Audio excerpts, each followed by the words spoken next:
Halo Sobat Noba, melanjutkan cerita dari episode sebelumnya ya, semoga kalian suka. Di episode sebelumnya, Xiaoyan mendatangi pavilion Qianji untuk menemui Ratu Kuil kuno. Tujuan pertamanya adalah memastikan apakah si nomor 6 adalah sang ratu. Xiaoyan mengeluarkan resep obat peremajaan, namun Ratu justru salah paham dan mengira dirinya sudah tua lagi. Xiaoyan tersenyum pahit, dia hampir disalahpahami untuk yang kedua kalinya. Jadi Xiaoyan buru-buru menjelaskan bahwa pil obat tersebut dibuat untuk teman lamanya. Mendengar ini Ratu berpikir bahwa dia mungkin mengenali teman lama yang dikatakan Xiaoyan. Kalimat itu sontak saja membuat hati Xiaoyan terguncang. Mungkinkah seperti yang dia pikirkan bahwa si nomor 6 memang sang ratu? Tapi ternyata jawaban berikutnya dari Ratu langsung menghapus dugaan Xiaoyan. Ratu mengatakan bahwa di masa lalu ada banyak wanita yang peduli dengan Susang dan berpikir bahwa teman lama yang dikatakan Xiaoyan merupakan salah satunya. Xiaoyan menyangkal, kemudian tidak terus menggali tentang apakah sang ratu merupakan si nomor 6 atau bukan. Lagi pula semakin sering pertemuan diselenggarakan di masa depan, cepat atau lambat, identitas nomor 6 pasti akan terungkap. Xiaoyan berhenti membahas topik tersebut. Sebagai gantinya dia menanyakan tentang keberadaan objek ilahi di kehampaan ujung utara. Dengan bantuan sang ratu, dan setelah mengumpulkan semua informasi dari pavilion Qianji, memang benar bahwa ada dua kemungkinan tentang keberadaan objek ilahi di sana. Kemungkinan pertama adalah inti api di peringkat 2 yang masih tanpa tuan. Dan kemungkinan lainnya adalah inti guntur yang bernama Jile yang terkenal dengan kecepatannya. Mata Xiaoyan berbinar. Meskipun ini masih langkah awal untuk pemburuan objek ilahi, setidaknya berita yang dia dapatkan tidak lagi transparan. Setelah semua ini, Xiaoyan ingin menangkupkan kedua tangannya kepada sang ratu. Namun dia ingat bahwa ratu tidak menyukai tindakan asing seperti itu. Tampaknya alasan mengapa Susang bisa sangat kuat karena dia memiliki istri yang berbudi luhur di belakangnya. Aku sangat beruntung memilikinya. Terima kasih, ucap Xiaoyan berkata sambil tersenyum. Ketika mendengar makna ini, senyum cerah muncul di wajah sang ratu. Penglihatannya masih bagus, tapi aku masih berharap bahwa suatu hari nanti, ucap sang ratu, ragu-ragu sejenak untuk mengatakan sesuatu dan Xiaoyan tiba-tiba berdiri. Waktu hampir habis. Aku akan menemuimu lagi setelah pemurnian pil obat selesai. Selamat tinggal, ucap Xiaoyan berjalan dengan langkah tergesa-gesa. Melihat Xiaoyan pergi melarikan diri, sang ratu menggertakkan giginya dengan erat. Namun kejengkelan itu segera digantikan oleh senyuman jahat. Cukup keras kepala, tapi menyenangkan untuk merasa sulit. Pantas saja saat itu, Susang masih teguh ketika menghadapi sikapku yang acuh tak acuh. Mungkinkah perasaannya sama seperti yang aku rasakan saat ini? Ucap sang ratu, senyum jahat di sudut mulutnya menjadi semakin intens, dan dia menuangkan teh untuk dirinya sendiri. Di sisi lain ketika Xiaoyan berjalan keluar dari halaman belakang, ada banyak mata tertuju padanya. Jelas karena penampilan Xiaoyan benar-benar berubah dari sebelum masuk. Jika sebelumnya seperti orang gila dengan pakaian compang-camping, sekarang tampak seperti seorang pahlawan dengan jubah hitam yang mendominasi. Sungguh tampan. Melihatnya seperti ini, dia memang sangat pantas bersanding dengan permaisuri. Ucap salah satu penjaga itu tanpa sadar. Shh, pelankan suaramu. Dia adalah yang mulia. Kita harus berhati-hati, jawab penjaga lainnya menegur. Setelah Xiaoyan melewati mereka, tidak lama kemudian terlihat sosok ratu berjalan keluar dari halaman belakang. Dia memerintahkan agar semua potret Xiaoyan disimpan, dan peran pavilion Qianji akhirnya dimulai kembali. Untuk sekarang, kalian harus mengumpulkan petunjuk sebanyak mungkin tentang inti api dan inti guntur. Tingkatkan kinerja pavilion Qianji ke tingkat yang tertinggi, ucap sang ratu tampak serius. Suaranya yang bermartabat bergema di seluruh pavilion Qianji, hingga membuat semua orang menjadi sibuk. Sementara itu, setelah meninggalkan pavilion Qianji, Xiaoyan pergi ke aula alkemis dunia dewa kuno. Ada segel pembatas yang kokoh di sini. Itu dilakukan untuk mencegah dampak energi besar dari pembakaran, supaya tidak merusak bangunan di sekitarnya dan menghindari korban jiwa. Tentu saja untuk beberapa pil obat tingkat tinggi, jika meledak ke dalam kuali, maka efeknya masih akan sangat mengerikan. Tidak jarang ada kasus di mana seorang alkemis terluka parah. Jadi Xiaoyan tidak memilih kembali ke halaman rumahnya untuk memurnikan pil obat.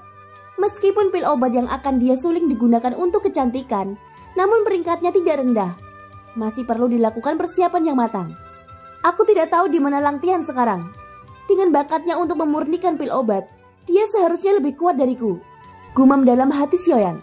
Ketika Xiaoyan berpikir tentang memurnikan pil obat, dia tanpa sadar memikirkan sosok Lang Tian. Lagi pula obsesi Lang Tian memurnikan pil obat benar-benar di luar jangkauan Xiaoyan. Pada saat ini ruangan di aula alkemis Dewa Kuno cukup megah dan gemerlap.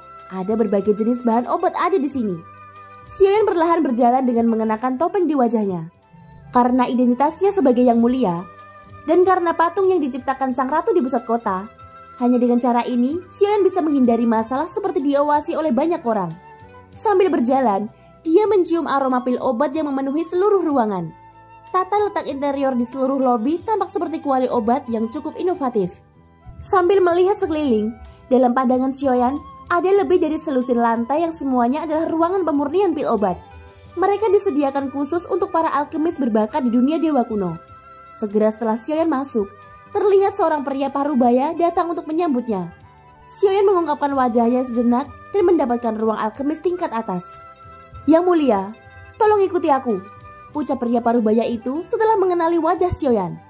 Sikapnya menjadi sangat hormat dan kemudian memimpin Xiaoyan ke lantai paling atas. Jumlah ruangan alkemis tingkat surga sangatlah terbatas. Permaisuri secara khusus menginstruksikan bahwa hanya Anda yang dapat menggunakannya, ucap pria parubaya itu sambil berjalan. Seperti yang dikatakannya, di lantai atas tingkat surga hanya ada kurang dari 100 kamar. Tetapi apa yang tidak diharapkan Xiaoyan adalah bahwa ratu diam-diam sudah membuat instruksi dan pengaturan.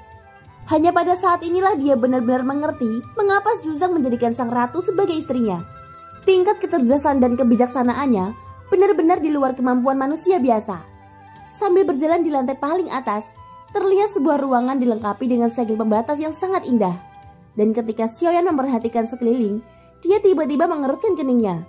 Di salah satu ruangan tidak jauh dari tempat Xiaoyan, ledakan dahsyat tiba-tiba meletus.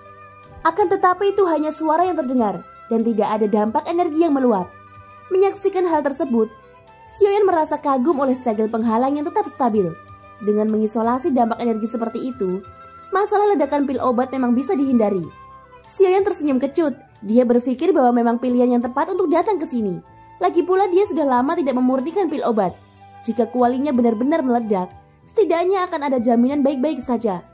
Tentu saja dengan berada di tempat seperti ini akan membangkitkan semangat Xiaoyan untuk memurnikan pil obat. "Yang mulia, tanpa mengurangi rasa hormatku, aku ingin Yang mulia ikut denganku. Bagian depan adalah ruangan untuk Anda," ucap pria parubaya itu ketika melihat Xiaoyan berhenti. Dia terus memimpin Xiaoyan ke depan sampai pada akhirnya mereka tiba di sebuah pintu. Memperhatikan sekelilingnya, Xiaoyan bisa melihat bahwa ruangan ini sangatlah istimewa. Selain pintunya yang berbeda dari yang lainnya, lokasinya juga terletak di lantai paling atas. "Baiklah, Yang mulia, semua ini adalah perintah yang diatur khusus oleh sang ratu. Dan ruangan ini juga diatur oleh ratu secara khusus untuk Anda.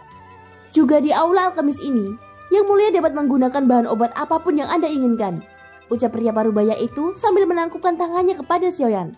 Xiaoyan mengangguk dan pria itu segera membukakan pintu. Saat pintu terbuka, cahaya keemasan yang menyilaukan bersinar dan seluruh ruangan didekorasi dengan kemegahan. Jika kamar lain adalah kamar pribadi yang kecil, maka kamar Xiaoyan adalah ruangan yang sangat megah dan mewah. Bahkan ada tempat tidur untuk istirahat. Tidak hanya itu, ada semua perangkat teh yang seharusnya tidak tersedia di ruang-ruang pemurnian obat. Bukan hanya Xiaoyan yang tercengang, pria parubaya yang memimpin jalan juga tertegun. Sepertinya ini merupakan pertama kalinya dia melihat keseluruhan pemandangan interior pada ruangan ini. Sambil tersenyum pahit, garis-garis hitam muncul di dahi Xiaoyan.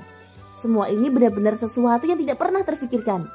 Sang ratu benar-benar mengistimewakannya dan selalu memberikan hal-hal yang luar biasa. Xiaoyan menggelengkan kepalanya dengan senyum masam dan berjalan perlahan ke dalam ruangan. Namun ketika berpikir kembali tentang memurnikan pil obat, Xiaoyan menyadari bahwa dia sepertinya tidak memiliki kuali obat yang bisa menampung kualitas pil obat tingkat dewa. "Ngomong-ngomong, apakah kamu punya kuali obat? Aku lupa membawanya," tanya Xiaoyan pada pria parubaya yang ada di luar pintu. "Tentu saja, Yang mulia bisa menunggu sebentar. Saya akan memberi Anda kuali obat dengan kualitas terbaik," ucap pria parubaya itu dengan sigap. Xiaoyan menganggukkan kepalanya dan pria itu pergi dengan cepat. Hanya dalam beberapa nafas, kemudian pria parubaya itu muncul kembali, mengeluarkan kuali obat berwarna merah hijau. "Kuali obat ini adalah barang yang sangat berharga milik aula alkemis," ucap pria parubaya itu. Xiaoyan memperhatikan kuali besar yang sangat indah di depannya, dan dia sudah merasakan kualitasnya yang bagus dari bahannya. "Jangan khawatir, kuali obat ini akan dikembalikan setelah digunakan," ucap Xiaoyan. Mendengar ini pria itu buru-buru melambaikan tangannya lalu menjawab, "Tidak perlu. Kuali ini juga disiapkan oleh sang ratu untuk Yang Mulia. Lagi pula selama ini tidak ada yang pernah menggunakannya dan hanya ditempatkan di lobi untuk dijadikan pajangan, ucap pria parubaya itu. Xiaoyan benar-benar tidak tahu harus berkata apa, jadi dia meminta pria itu untuk pergi. Setelah menutup pintu rapat-rapat, Xiaoyan mulai mengeluarkan resep pil obat peremajaan dan termasuk semua bahan-bahan obatnya. Tapi apa yang tidak diketahui Xiaoyan adalah bahwa saat ini rupanya sang ratu juga datang ke aula pemurnian. Tampaknya dia juga merasa penasaran dengan langkah-langkah Xiaoyan untuk memurnikan pil obat peremajaan. Pada saat ini, seluruh aula alkemis sudah dikelilingi oleh banyak orang. Mereka semua mengangkat kepalanya dan melihat tirai cahaya di langit. Tentu saja sosok yang ditampilkan oleh ratu di dalam cahaya tersebut tidak lain adalah Xiaoyan yang akan menyempurnakan pil obat. Aku tidak menyangka akan cukup beruntung untuk bisa menontonnya hari ini. Aku harus belajar keras dari Yang Mulia. Dan aku pasti akan mendapatkan manfaat darinya selama sisa hidupku, ucap seseorang di kerumunan itu. Setelah mendengar berita ini, jumlah penonton di ruang alkemis semakin meningkat. Adapun Xiaoyan sendiri, dia masih tidak tahu apa yang akan dia lakukan sekarang. Dan tanpa dia sadari bahwa setiap gerakannya sudah diawasi oleh puluhan ribu orang. Sepertinya teknik pemurnian Yang Mulia benar-benar berbeda dari orang lain. Dia hanya duduk bersila tanpa gerakan apapun untuk waktu yang lama, ucap para penonton itu. Bahkan sang ratu juga sedikit tidak sabar untuk menunggu. Ketika Xiaoyan menutup matanya, semua orang benar-benar tidak tahu apa yang ada di dalam pikirannya. Yang Mulia tidak tertidur kan? Ucap seseorang di kerumunan. Sang ratu mengangkat alisnya saat dia mendengar kata-kata itu. Meskipun dia tidak mengatakan sepatah kata pun, ketika menatap Xiaoyan dengan mata tertutup rapat, dia sepertinya benar-benar tertidur. Seiring berlalunya waktu, aula alkemis menjadi semakin berisik dan setiap orang mulai tidak sabar. Mereka tidak sabar menantikan teknik apa yang akan Xiaoyan tampilkan. Tentu saja di bagian yang paling berisik ini, mereka adalah orang-orang alkemis dengan tingkat yang tidak terlalu tinggi. Dan untuk beberapa master alkemis sejati yang bisa menyempurnakan pil obat tingkat suci, mereka tampak sangat tenang. Jika tebakanku benar, pil obat yang akan disuling oleh Yang Mulia setidaknya itu adalah tingkat dewa.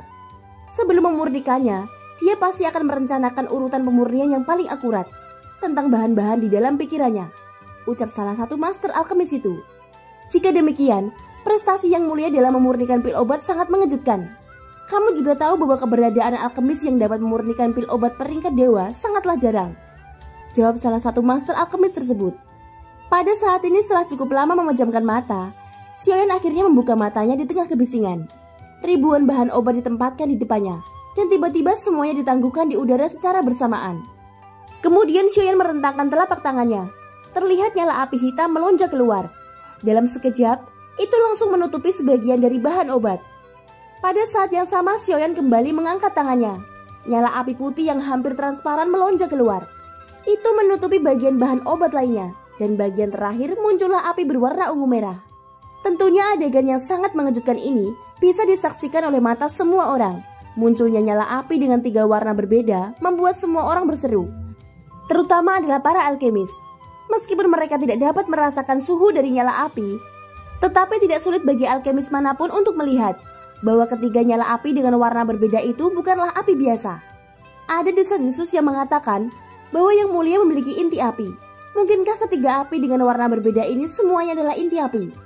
Jika demikian, dengan memiliki 3 jenis inti api dalam satu tubuh, itu jelas terlalu mengerikan, ucap salah satu master alkemis.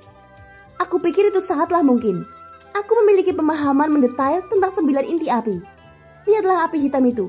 Di antara 9 jenis inti api, hanya ada satu api yang disebut api yang tak pernah padam, yang berwarna hitam, jawab salah satu master alkemis. Sedangkan untuk api putih itu, bahkan melalui tirai cahaya, cahaya putih yang dipancarkan masih sangat menyilaukan. Nyala api dengan kemampuan seperti ini agak mirip dengan inti bayan di peringkat ke-6. Adapun untuk nyala api berwarna ungu merah itu, ada rasa genit yang tak terlukiskan dibandingkan nyala api lainnya. Itu sangat mungkin bahwa nyala api ungu merah adalah peringkat ke-9 yang disebut api iblis, ucap master alkemis itu kembali. Kini tampaknya para alkemis itu juga tidak bisa tidur karena terkejut oleh tindakan Xiaoyan. Dan mereka semua tersentak setelah mendengar penjelasan darinya. Sepanjang hidupku, aku tidak berani membayangkan bahwa aku dapat memiliki inti api. Tetapi Yang Mulia dapat memiliki 3 inti api sekaligus. Itu sungguh luar biasa, ucap alkemis lainnya. Selain itu, metode pemurnian obat ini hanya dapat dicapai oleh alkemis dengan tingkat alkemis yang sangat tinggi. Jadi jika Yang Mulia mampu memurnikan ribuan bahan obat secara bersamaan dan dapat melakukannya dengan akurat, maka kekuatan jiwanya pasti sangat kuat, ucap salah satu master alkemis. Di seluruh aula alkemis ada seruan dari waktu-waktu. Tampaknya mereka sangat terkejut dengan cara Xiaoyan dalam memurnikan pil obat. Adapun sosok ratu yang tidak tahu banyak tentang pemurnian pil obat, di tengah banyaknya seruan ini, dia juga memiliki rasa kekaguman tersendiri kepada Xiaoyan. Memang sulit untuk memurnikan sekaligus, namun yang lebih sulit lagi adalah penggabungan berikutnya. Itu adalah tahap yang sangat penting. Jika Yang Mulia melakukan kesalahan, semua upaya sebelumnya akan sia-sia, ucap seorang master alkemis. Kini ada semakin banyak orang di aula alkemis, dan bahkan banyak alkemis yang sedang memurnikan pil obat sengaja berhenti dan keluar dari ruangannya untuk menonton. Sementara untuk sang ratu sendiri, dia sebenarnya tidak tahu tingkat apa keterampilan alkemis obat Xiaoyan. Tetapi menilai dari tepuk tangan dan seruan, hal itu cukup membuktikan bahwa bakat Xiaoyan dalam pemurnian obat pasti sangat luar biasa. Meskipun tidak ada keterampilan yang diwariskan, mereka berdua masih sangat mirip dalam banyak hal, gumam sang ratu sambil menghela nafas ringan. Jelas, Su Zhang di masa lalu juga merupakan seorang alkemis yang kuat. Di tirai cahaya, semua bahan obat diekstraksi dan digantung di udara dalam bentuk bubuk atau cairan. Tatapan Xiaoyan terus terpaku pada esensi bahan obat halus ini. Itu karena langkah selanjutnya adalah langkah penggabungan yang sangat penting. Langkah ini harus diperlambat sebisa mungkin. Jika tidak, maka kemungkinan besar Yang Mulia akan membuat kesalahan, ucap salah satu master alkemis menyamakan menurut pemahamannya sendiri. Tetapi tepat setelah kata-kata itu jatuh, dia melihat Xiaoyan melambaikan tangannya, dan semua bahan obat yang tergantung di udara dilemparkan ke dalam kuali obat dengan kecepatan yang sangat cepat. Kecepatannya sangat cepat, sehingga hampir tidak mungkin bagi orang untuk melihat urutan masuknya bahan obat. Padahal beberapa orang masih ingin menilai pil obat yang akan disempurnakan oleh Xiaoyan, atau ingin menuliskan formula obat sebagai referensi. Namun kecepatannya terlalu mencengangkan. Ribuan bahan obat itu dengan cepat dilemparkan ke dalam kuali, dan nyala api langsung naik dari kuali obat. Penggabungan di dalamnya menjadi semakin intens. Dilihat dari kondisinya, seharusnya tidak ada kesalahan dalam urutan apapun. Tapi apakah dia tidak takut membuat kesalahan? Ucap seorang master alkemis yang sebelumnya meremehkan Xiaoyan. Kini dia tampak malu dan hanya bisa berbicara sambil tersenyum masam. Kemudian setelah ribuan bahan obat dituangkan ke dalam kuali pembakaran, Xiaoyan perlahan menutup matanya. Nyala api mulai membungkus bahan obat yang tercampur rata, dan esensinya secara bertahap disempurnakan. Langkah pemurniannya tidak mudah, tetapi jika itu benar-benar pil obat di tingkat dewa, kecepatan ini terlalu berlebihan. Sekarang pada dasarnya dapat dipastikan bahwa ketiga nyala api dengan warna berbeda itu semuanya adalah inti api yang kuat. Jika tidak, pasti akan membutuhkan waktu yang sangat lama untuk dapat memurnikan beberapa bahan obat. Hanya inti api yang memiliki kemampuan untuk membakar semuanya dan memurnikannya dalam waktu instan, ucap para alkemis itu menghela nafas. Mereka sangat kagum oleh nyala api yang digunakan Xiaoyan. Itu benar-benar berbeda dari milik mereka. Tentu saja selain dari inti api itu sendiri, Xiaoyan memiliki kekuatan jiwa yang sangat kuat. Ditambah tingkat kontrolnya atas nyala api juga sangat mahir. Hal itu berada di luar jangkauan semua orang. Di aula alkemis yang sudah dipenuhi banyak orang ini, sosok Yao Lao juga ada di antara mereka. Dia memegang janggutnya yang memutih dengan ekspresi bangga di wajahnya. Benar saja, dia adalah murid lelaki tua ini. Meskipun tingkat alkemisku tidak lagi dapat mengimbangi orang ini, dan meskipun pemurnian dan penggabungannya terlihat mulus, namun sebenarnya dia membuat banyak kesalahan. Dia tampak sangat tergesa-gesa. Dengan cara ini pemborosan tidak dapat dihindari. Dari kelihatannya, pil ini seharusnya bukan untuk dia gunakan secara pribadi, gumam Yao Lao. Sejak Yao Lao datang ke alam dewa kuno, dia juga menghabiskan waktu lama di aula alkemis ini. Pada saat ini suara gumam Yao Lao sendiri ternyata terdengar oleh beberapa orang di sampingnya. Dan segera ada tatapan aneh ketika mereka memandang sosok Yao Lao. Tentu saja, siapa yang akan percaya bahwa sosok makhluk tertinggi itu adalah murid dari lelaki tua seperti Yao Lao? Kenapa kalian menatapku seperti itu? Dia benar-benar muridku, ucap Yao Lao. Suara Yao Lao tidak rendah dan kali ini menarik lebih banyak tatapan aneh. Tetapi semua tatapan ini menunjukkan penghinaan yang dalam. Dan ketika mereka menatap Yao Lao, rasanya seperti melihat orang sakit saraf. Dia benar-benar murid orang tua ini, ucap Yao Lao lagi. Semakin keras suara Yao Lao, semakin tidak ada yang mau berbicara dengannya. Dan mereka bahkan menghela nafas dengan menyesal. Seolah-olah mereka mencurigai bahwa Yao Lao mungkin memiliki masalah mental. Apakah anak ini sudah sangat kuat? Tanya Yao Lao.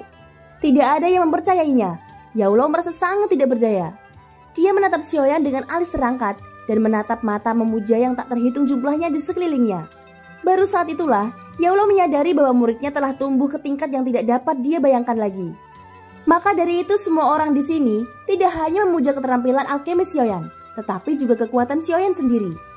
Yaulo segera menundukkan kepalanya dan mengeluarkan buku dari tangannya yang di atasnya tertulis kisah Xiaoyan. Mungkinkah semua yang tertulis di buku ini benar? Lalu bukankah orang tua ini merupakan guru dari makhluk tertinggi? Tidak. Siapa yang menulis buku ini? Anda harus menulis pengalamannya di benua Doki juga. Yang terbaik adalah menulisku bersama-sama. Mungkin itu bisa diabadikan selama berabad-abad. Ucap Yaulo, senyum di wajahnya menjadi semakin intens. Dia seperti orang lain, tidak bisa lepas dari godaan buku ini setelah datang ke alam dewa kuno. Pada saat ini Xiaoyan di layar cahaya membuka matanya lagi, menekan kuali obat dengan kedua telapak tangannya. Nyala api 3 warna tiba-tiba melonjak dan saling terkait. Mereka menyelimuti esensi obat yang tercampur. Suhu panas dari nyala api mengeluarkan suara mendesis, dan kemudian esensi mulai mengembun dengan cepat. Thank you guys, sudah mendengarkan ceritaku sampai akhir. Semoga hari kalian menyenangkan. Sampai jumpa dan bye-bye.